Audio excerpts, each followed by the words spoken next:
श्री स्वामी समर्थ. तुम्हाला माहिती आहे का की आपल्या संकटाच्या चक्रातून बाहेर पडण्यासाठी कोणत्याही मोठ्या यज्ञाची किंवा कठीण तपाची गरज नाही. केवळ एका साध्या नामाने तुमच्या जीवनात चमत्कारिक बदल घडू शकतात.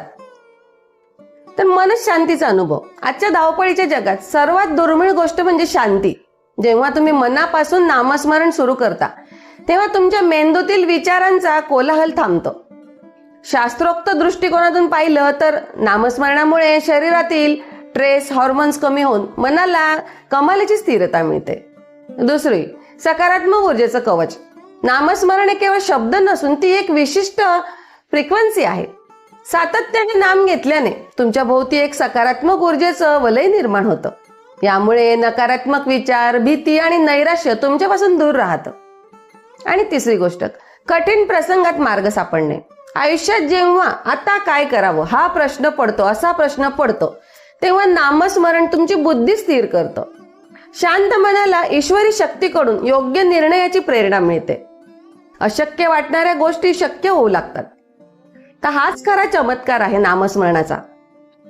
चौथं, स्वभावामध्ये बदल. नामस्मरणाने माणसाचा अहंकार गळून पडतो. आपल्या रागावर आपलं नियंत्रण राहतं आणि मनामध्ये क्षमाशीलता व प्रेम निर्माण होतं. तुमच्या स्वभावात झालेला हा बदल तुमचे नातेसंबंध आणि सामाजिक जीवन सुधारतो. शेवटी काय तर नामस्मरण ही एक अशी गोष्ट आहे की जी इतकी पॉवर आहे त्या नामस्मरणामध्ये. मग ते विठ्ठलाचं नाव घ्या की तुम्ही रामराम म्हणा, तुम्ही श्री स्वामी समर्थ म्हणा, तुम्ही जय श्री कृष्ण म्हणा, तुम्ही तुमच्या देवाचं नाव घ्या, पण श्रद्धेने घ्या आणि बदल बघा. तुम्हाला स्वतःलाच जाणवेल की किती बदल झाला आहे. तुम्ही आज कोणत्या देवाचं नामस्मरण करणार आहात ते मला कमेंटमध्ये नक्की सांगा.